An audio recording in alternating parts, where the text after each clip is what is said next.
नमस्कार दोस्तों, master story channel में आप सभी का स्वागत है। आप लोग ये कहानी कहाँ से देख रहे हैं कमेंट करके ज़रूर बताइएगा। कहानी पसंद आए तो वीडियो को लाइक, चैनल पर पहली बार आए हैं तो सब्सक्राइब करना नहीं भूलिएगा। चलिए कहानी की ओर चलते हैं। मनोरमा जी अपने बेटे और बहू के घर में रहती थी।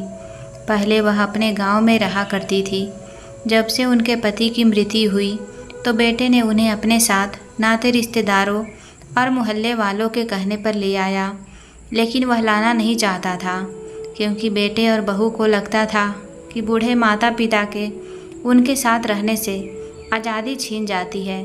इसी कारण मनोरमा जी और उनके पति सुबोध जी अपने बेटे और बहू के साथ नहीं रहते थे, लेकिन अब मजबूरी बस विनय को उन्हें लाना ही पड़ा। लेकिन कुछ समय तक तो सब कुछ ठीक रहा, लेकिन धीरे धीरे बहू उन्हें भरपेट खाना तक नहीं देती थी, जिस कारण वह बहुत कमज़ोर हो गई थी। एक दिन की बात थी। मनोरमा जी ने अपनी बहू से कहा, बहू बहुत भूख लगी है, खाना बन गया हो तो दे दो, उसके बाद मुझे कुछ काम से जाना है। अपने बेटे विनय के ऑफिस जाने के बाद मनोरमा जी अपने कमरे से बाहर निकलते हुए बोली और जैसे ही डाइनिंग टेबल पर बैठने लगी तभी उनकी बहू विनीता तैयार होकर अपने कमरे से बाहर आई और बोली, माँ जी अभी मेरे पास समय नहीं है, मुझे अपनी सहेली के साथ शॉपिंग पर जाना है। लेकिन बहू मुझे बहुत तेज़ भूख लगी है, खाना खाने के बाद मुझे दवाई भी लेनी होती है। मनोरमा जी ने कहा। तभी विनीता चिल्लाते हुए बोली, एक बार सुनाई नहीं देता क्या? 2 घंटे तक मैं वापस आ जाऊंगी। अभी आप अपने लिए चाय बनाकर पी लीजिए। इससे पहले मनोरमा जी कुछ और कहती, उनकी बहू विनीता बाहर तेजी से चली गई। मनोरमा जी हैरानी से उसे देखते ही रह गई। कोई और विकल्प नहीं था, इसीलिए रसोई में जाकर मनोरमा जी ने 1 कप चाय बनाई और उसके साथ 2 ब्रेड खाकर काम चला लिया। लेकिन काफ़ी देर हो चुकी थी। अब भूख के कारण मनोरमा जी का बुरा हाल था। अपने कमरे में बैठे बैठे अपने पति की तस्वीर को देखने लगी। बैठे बैठे अतीत में चली गई। जब तक उनके पति उनके साथ थे तब तक बेटा बहू दोनों उनकी बहुत इज्जत करते थे। अपनी मनमर्जी करना तो दूर की बात थी, बहू तो कभी उनसे ऊंची आवाज़ में बात तक भी नहीं करती थी। बाहर के सभी काम उनके पति सुबोध जी संभाल लिया करते थे। मनोरमा जी ने पूरा घर संभाल रखा था। बहू भी अपनी सास को बहुत मान देती थी, क्योंकि सास के रहते घर का कोई काम करने की उसे ज़रूरत ही महसूस नहीं होती थी। उसकी नौकरानी जो मिली हुई थी, लेकिन हमेशा समय एक जैसा नहीं रहता।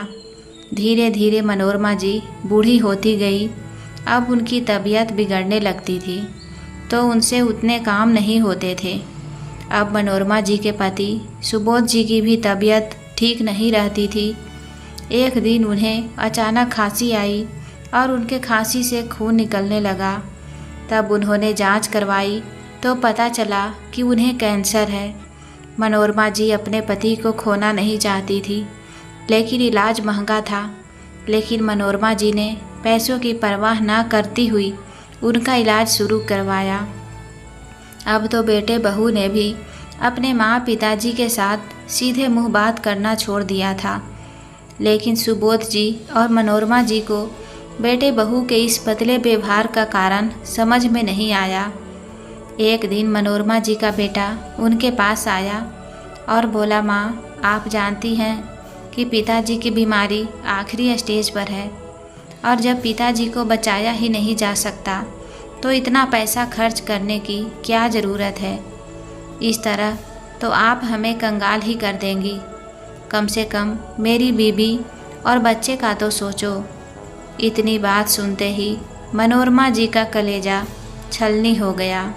वह बोली, बेटा मैं अपने पति की कमाई से की गई बचत को तेरे पिता के इलाज में लगा रही हूँ, तो तुम्हें इस बात से क्या परेशानी है?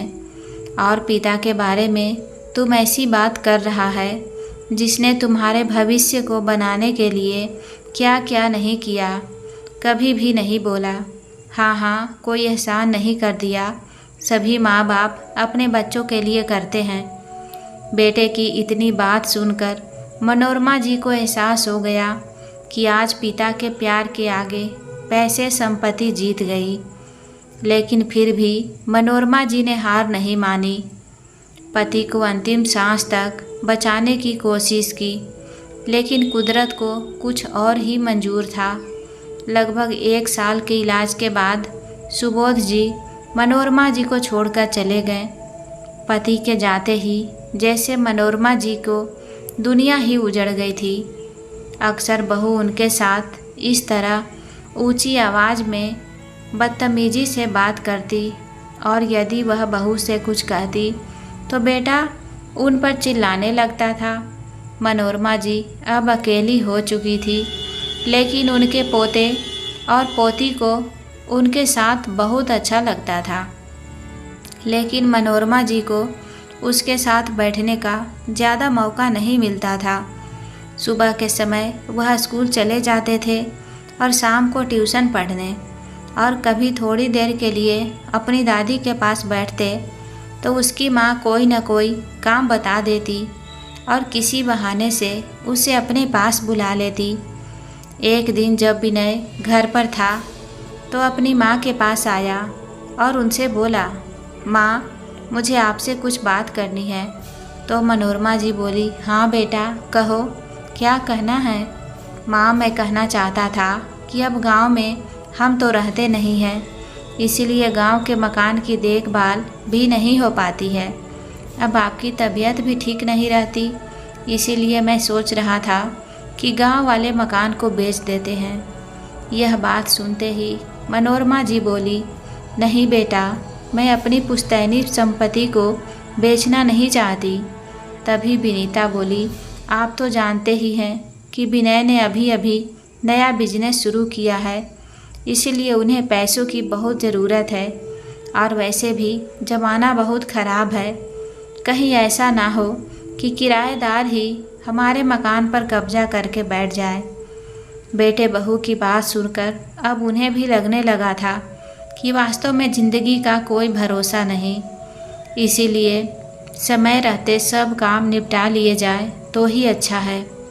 आखिरकार उन्होंने गांव का मकान बेच दिया और मिले हुए पैसों का 1/4 हिस्सा अपने पास रखकर बाकी सारा पैसा अपने बेटे को दे दिया। और विनीता और विनय बहुत खुश थे। कुछ दिनों तक तो विनीता ने अपनी सास को समय पर चाय नाश्ता दिया, लेकिन धीरे धीरे उसके तेवर बदलने लगे। जो बहू पहले अपनी सास को पानी तक हाथ में दिया करती थी, अब वही बहू उन्हें खाने के लिए भी तरसाने लगी। अपनी सास को बात बात पर टोकना और ऊंची आवाज़ में बात करना उसका रोज़ का काम बन गया था। मनोरमा जी को तकलीफ़ होती, वह घूट घूट कर रह जाती, लेकिन किसी के सामने कह नहीं पाती थी। और आज तो हद ही हो गई थी। इंतज़ार करते करते दोपहर हो गई। दोपहर के 3 बज रहे थे। विनीता घर वापस आई, तब कहीं जाकर मनोरमा जी को खाना मिला। खाना खाकर वह अपने काम से बाहर चली गई। शाम को घर लौटी तो बहुत परेशान थी। तब तक उनका बेटा विनय भी घर पहुंच चुका था। मनोरमा जी ने आकर बोला, बेटा मुझे अपनी दवाई खरीदने के लिए पैसे चाहिए थे, इसलिए आज मैं बैंक गई थी। लेकिन मुझे बड़ा आश्चर्य हुआ जब मैं अकाउंट चेक किया तो उसमें केवल 20,000 रुपये ही पड़े थे। लेकिन ऐसा कैसे हो सकता है, क्योंकि कुछ समय पहले ही तो गांव का मकान बेचने के बाद मैं अपने अकाउंट में 20 लाख रुपए जमा करवाई थी। फिर वह सारे पैसे कहाँ गायब हो गए, और हम दोनों के अलावा तो कोई उसे अकाउंट में से पैसे निकाल ही नहीं सकता। तुम ही पता करो कि आखिर बात क्या है, क्योंकि मैं तो बार बार बैंक के चक्कर नहीं लगा सकती। तभी विनय बेटा भड़कते हुए बोला, माँ आप जानती हैं कि हमारा ज्वाइंट अकाउंट है और बिजनेस में मुझे पैसों की ज़रूरत पड़ती रहती है।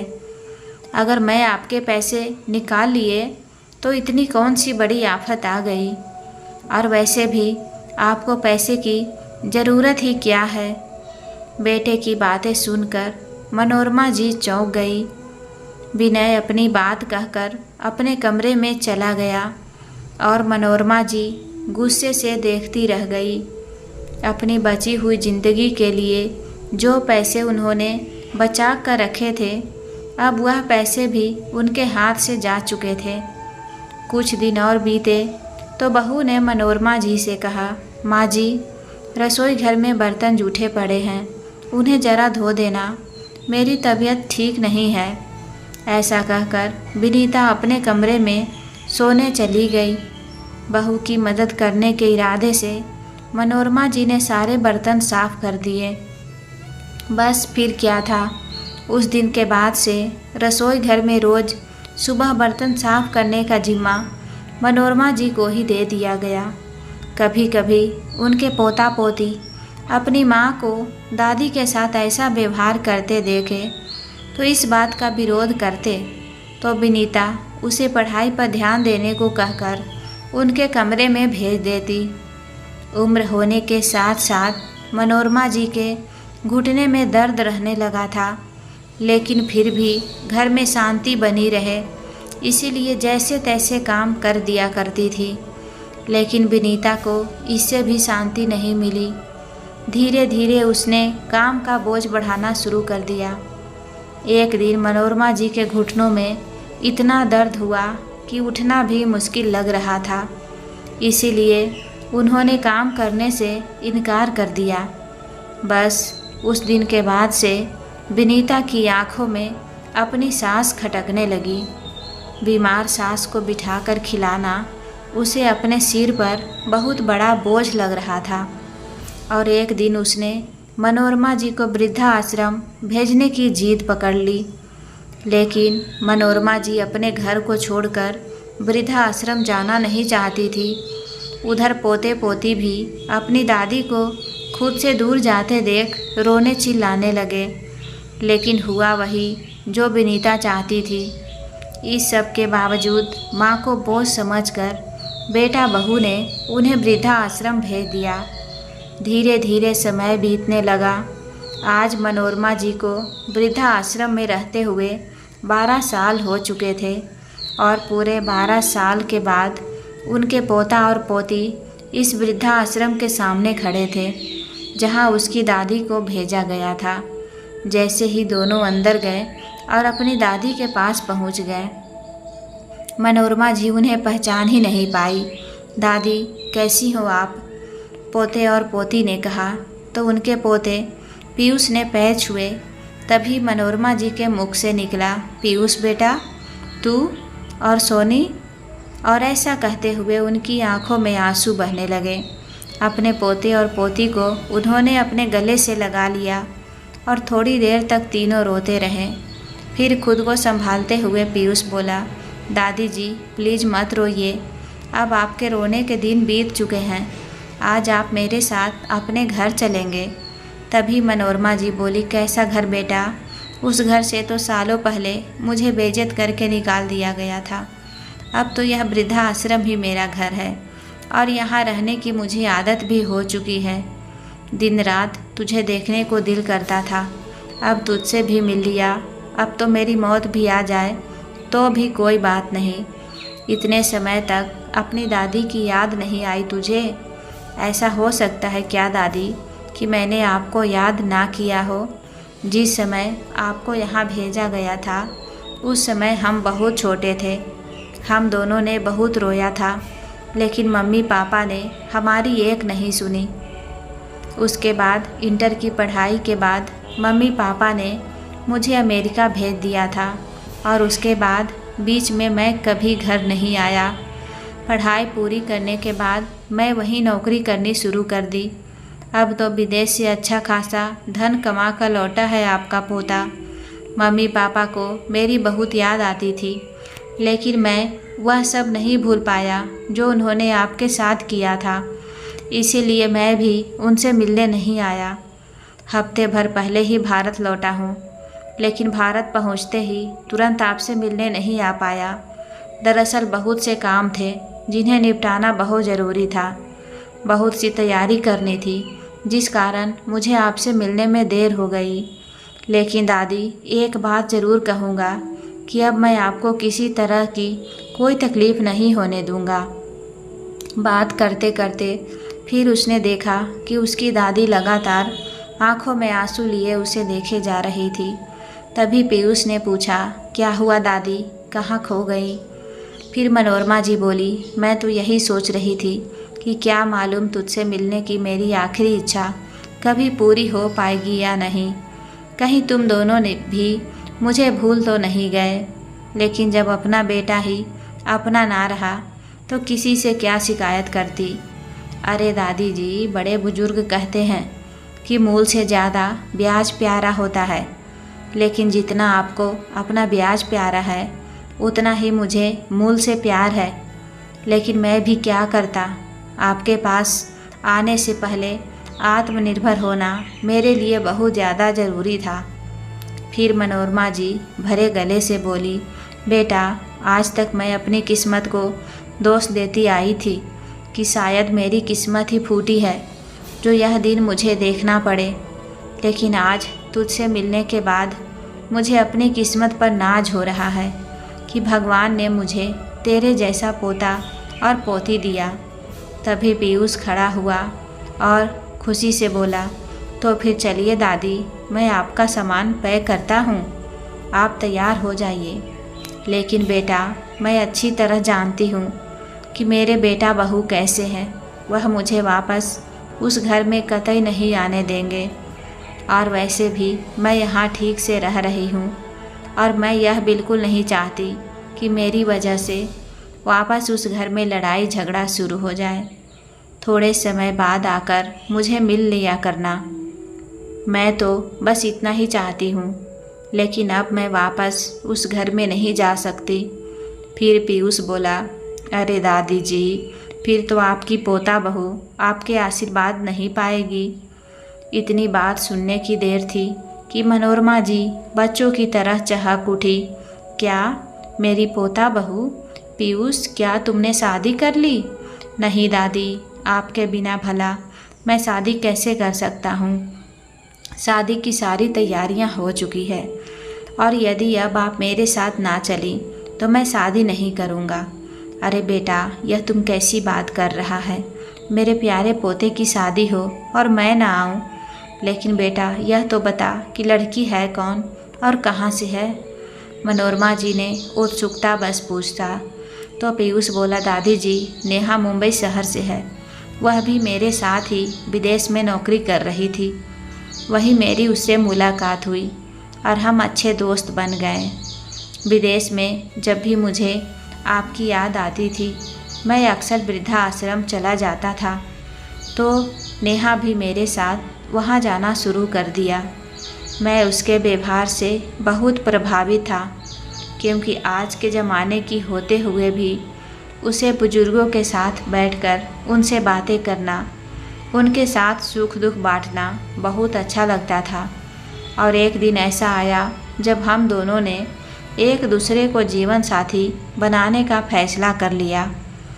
मनोरमा जी अपने पोते पीयूष के लिए बहुत खुश थी। तभी पीयूष बोला, अब देर मत कीजिए दादी, बेटा, आश्रम के संचालक से भी बात करनी पड़ेगी ना। अरे दादी जी, मेरी उन लोगों से बात हो चुकी है और सारी कार्रवाई मैं पहले ही पूरी कर चुका हूँ। आप बस चलने की तैयारी कीजिए। थोड़ी ही देर में पीयूष और सोनी अपनी दादी को अपनी कार में बैठाकर घर ले आए। उसे घर को देखते ही मनोरमा जी की आंखें फिर से नम हो गई, क्योंकि यह घर उनके पति ने अपने खून पसीने की कमाई से बनवाया था, जो कि मनोरमा जी के ही नाम पर था। लेकिन फिर भी इस घर से बेइज्जत करके उन्हें वृद्धा आश्रम भेज दिया गया। बहुत रोई थी, इस घर में रहने की भीख मांग रही थी, लेकिन बहू तो किसी भी हालत में रखने को तैयार ही नहीं थी। और फिर जब अपनी ही औलाद ने उनके साथ धोखा किया तो और किससे उम्मीद कर सकती थी। वह बेचारी थोड़ी देर घर के बाहर खड़ी हुई, घर को यूं ही देखे जा रही थी। तभी पीयूष ने घंटी बजाई तो उसकी माँ विनीता ने दरवाज़ा खोला। दरवाज़ा खोलते ही लाड़ प्यार करते हुए उससे बोली, लो अब आए हैं दूल्हे राजा। मुझसे कह कर गया था कि थोड़ी ही देर में आता हूँ। यहाँ शादी से पहले की रस्मों का मुहूर्त निकला जा रहा है और इसका कुछ पता नहीं। माँ, ज़रूरी काम ना होता तो मैं ना जाता, लेकिन वह काम करना सबसे ज़्यादा महत्वपूर्ण था। अच्छा, आखिर ऐसा कौन सा ज़रूरी काम था जो बाकी के सारे काम छोड़कर चला गया? इस समय पीयूष सामने से हटा तो विनीता ने देखा कि दरवाजे पर उसकी सास मनोरमा जी खड़ी थी। उन्हें देखते ही विनीता को अपनी आंखों पर यकीन ही नहीं हुआ। जैसे तैसे उसने खुद को संभाला और बोली, माँ जी, आप यहाँ इस समय? पीयूष बोला, जी हाँ, मेरी दादी को मैं अपनी शादी में शामिल करने के लिए लेकर आया हूँ और मेरी शादी तक यह इसी घर में हमारे साथ ही रहेंगे। फिर उसकी यह बात सुनते ही विनीता दंग रह गई। विनीता का एक दिल तो किया कि अपने बेटे को खींचकर एक तमाचा मार दे, लेकिन अब उसका बेटा जवान हो चुका था। ऐसा कोई कदम उठाकर वह अपने बेटे को खोना नहीं चाहती थी, इसलिए खुद को शांत रखना ही उसने उचित समझा। फिर सोचने लगी कि पीयूष ने ही तो कहा कि माँ जी यहाँ उसकी शादी तक रहेगी और शादी तो कुछ ही दिनों में होने वाली है। इसका मतलब ज़्यादा दिनों तक मुझे उन्हें नहीं झेलना पड़ेगा। और एक तरफ अच्छा ही हुआ कि पीयूष अपनी दादी को ले आया, वरना रिश्तेदार और जात बिरादरी के लोग विवाह में इकट्ठे होते तो माँ जी के बारे में ज़रूर पूछते। मैं तो सबको यही बताया था कि वह गांव में रहती है और अभी अभी पोते की शादी में ना आती तो हमारी कितनी बदनामी हो जाती। फिर मेरी होने वाली बहू नेहा के मायके वाले भी जानते हैं कि पीयूष की दादी भी है। वे लोग भी उनसे मिलने के लिए ज़रूर कहते। अब माँ के आने से सब लोगों की बोलती बंद हो जाएगी और मुझे भी ज़्यादा दिन तक उनका बोझ नहीं उठाना पड़ेगा। शादी के बाद वह अपनी जगह और हम अपने घर। यह सोचकर विनीता के चेहरे पर एक सातिर मुस्कान आ गई। अगले दिन पीयूष अपनी दादी को बाज़ार लेकर गया और उन्हें अच्छे अच्छे कपड़े खरीद कर दिए। खरीदारी करने के बाद पीयूष उन्हें एक अच्छे से रेस्टोरेंट में लेकर गया, जहां उन्हें उनकी पसंद का खाना खिलाए। आज पहली बार मनोरमा जी अपने पोते के साथ एक अच्छा समय बिता पाई। काफ़ी देर बातचीत करते हुए उन्हें ऐसा महसूस हो रहा था जैसे वह अपने दोस्त के साथ बातें कर रही हो। आखिरकार वह तारीख भी आ गई जिस दिन पीयूष का विवाह होना था। विवाह के लिए एक बहुत बड़े होटल की बुकिंग की गई। आज विनीता के कदम जमीन पर ही नहीं पड़ रहे थे। बेटे की शादी को लेकर वह बहुत अधिक उत्साहित थी। सबसे ज़्यादा उत्साह तो उसे इस बात का था कि शादी के बाद उसका बेटा बहू विदेश की नौकरी छोड़कर यहीं बसने वाले थे। मन ही मन विनीता सपने संजो रही थी कि बेटा बहू साथ रहेंगे तो जीवन कितना खुशहाल हो जाएगा और कल को पोता पोती भी होंगे तो पूरे घर में चहकते रहेंगे। हमारा बुढ़ापा तो खूब मज़े में कटेगा। लेकिन कहते हैं ना, कांटे बोओगे तो फूल कहाँ से मिलेंगे। अपने भविष्य के सुनहरे सपने संजोते हुए वह शायद इस बात को भूल चुकी थी। थोड़ी ही देर में पीयूष तैयार होकर आया तो माँ उसकी बलैया ही उतारे जा रही थी और उधर जैसे ही मनोरमा जी ने अपने पोते को दूल्हा बना देखा तो उसकी आंखें खुशी के कारण आंसुओं से भर आई, क्योंकि इस दिन का इंतज़ार तो वह कब से कर रही थी। धूमधाम से विवाह की सारी रस्में संपन्न हुई। दूल्हा बना पीयूष अपने दोस्तों और नेहा के परिवार वालों से अपनी दादी को मिला रहा था और हर बात में अपनी दादी की ही बड़ाई कर रहा था। और यह बात विनीता जी को कतई पसंद नहीं आ रही थी। लेकिन अपने बेटे की शादी के समय वह कोई तमाशा नहीं बनाना चाहती थी, इसलिए वह चुप रही। परंतु मन ही मन उसने ठान लिया था कि शादी के बाद जैसे ही सभी रिश्तेदार चले जाएंगे तो वह अपने बेटे की एक भी नहीं चलने देगी और अपनी सास को वापस वृद्धा आश्रम भेज कर ही रहेगी। जब विदाई का समय हुआ तो नवविवाहित जोड़े के लिए एक फूलों से सजी गाड़ी में पीयूष ने सबसे पहले अपनी दादी को बिठाया। उसके बाद पीयूष और उसकी पत्नी नेहा गाड़ी में बैठे। जैसे ही पीयूष के माता पिता गाड़ी में बैठने लगे तो पीयूष बोला, माँ, इस कार में आप लोगों की जगह नहीं बन पाएगी, आप दूसरी गाड़ी में आ जाइए। इतनी बात सुनते ही विनीता गुस्से से भर गई। चेहरे से ईर्ष्या साफ झलक रही थी, लेकिन फिर इधर उधर देखा तो सभी रिश्तेदार उसकी ओर ही देख रहे थे। इसलिए हंसी के साथ अपने पति को लेकर दूसरी कार में जाकर बैठ गई। घर पहुंचकर दूल्हा दुल्हन के स्वागत की तैयारी करनी थी, इसीलिए विनीता ने ड्राइवर को जल्दी से उन्हें घर पहुंचाने को कहा। रास्ते भर मन ही मन सोचती आ रही थी कि आज पीयूष और नेहा का घर में धूमधाम से स्वागत किया जाएगा, लेकिन पीयूष की दादी को मैं अपने घर में बिल्कुल नहीं आने दूंगी और चौखट से ही वापस वृद्धा आश्रम भेज दूंगी। थोड़ी ही देर में विनीता अपने पति विनय के साथ अपने घर पहुंच गई। घर पहुंचकर देखा तो दूल्हा दुल्हन की गाड़ी अभी तक नहीं आई थी।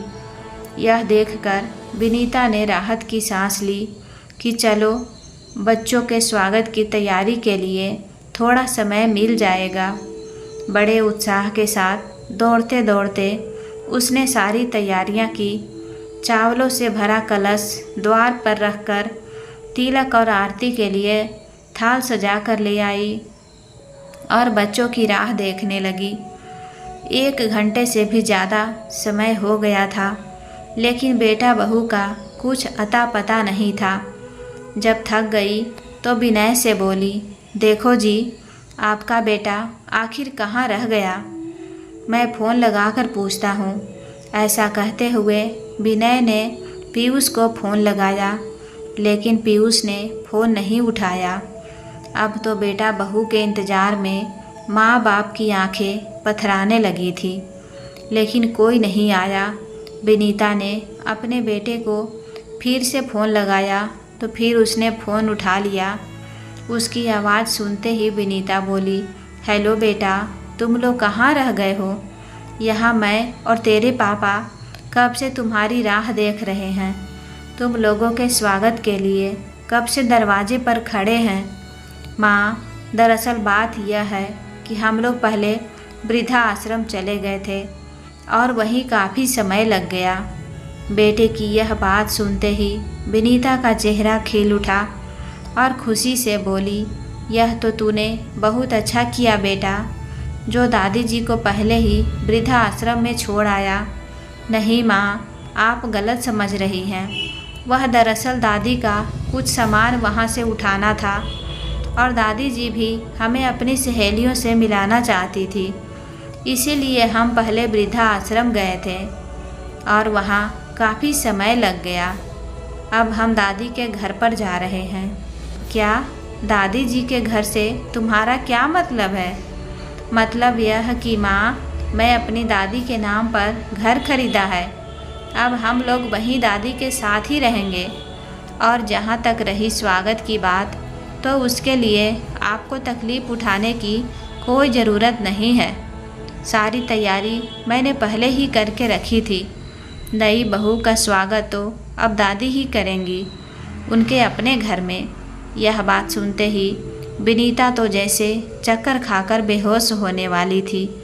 फ़ोन स्पीकर पर था, इसीलिए विनय वहीं पास खड़ा सारी बातें सुन रहा था। तभी विनय ने रुआसी आवाज़ में कहा, यह तुम क्या कह रहे हो बेटा? पापा, मैं आपको अपना एड्रेस भेज देता हूँ। आप लोगों को जब मिलना हो तो यहाँ पर आ सकते हैं। ऐसा कहकर पीयूष ने फ़ोन रख दिया। और उन्हें व्हाट्सएप पर अपना एड्रेस भेज दिया। 30 मिनट के भीतर ही विनीता और विनय एक खूबसूरत आलीशान घर के बाहर खड़े थे। घर के गेट पर बहुत सुंदर नेम प्लेट लगी हुई थी, जिस पर बड़े बड़े अक्षरों में लिखा था मनोरमा निवास। यह सब देखते ही विनीता तो जैसे अंदर तक जल भून रही थी, वहीं विनय गुस्से से लाल हो रहा था। उसी समय दूल्हा दुल्हन के फूलों से सजी गाड़ी वहां पहुंची और पीयूष अपनी दादी का हाथ पकड़कर उन्हें घर की ओर ले जाने लगा। तभी विनीता ने उन्हें भारी आवाज़ में कहा, यह क्या बदतमीजी है पीयूष? अपना घर छोड़कर यह तुम किस घर में जा रहे हो? माँ, शायद आपने ठीक से पढ़ा नहीं। यह घर मेरी दादी का घर है। घर के बाहर उनका नाम भी लिखा है। फिर आप मुझे यह सब क्यों पूछ रही हैं?